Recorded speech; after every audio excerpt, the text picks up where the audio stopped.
కోరిక దావీదే,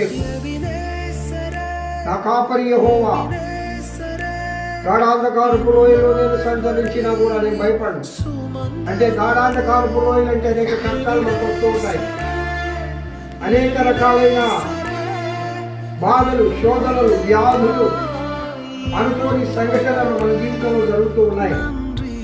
అయినా కూడా అక్కడ కూడా నన్ను కాపాడే దేవుడు నా యేసయ్య. తప్పట్లు కొట్టు దేవుడు మహిమ. ఆయన ఎప్పుడు మహిమ ఆయన కాపాడుతాడు. చిరకాలము యెహోవా మందిరములో నేను నివాసము చేశాను.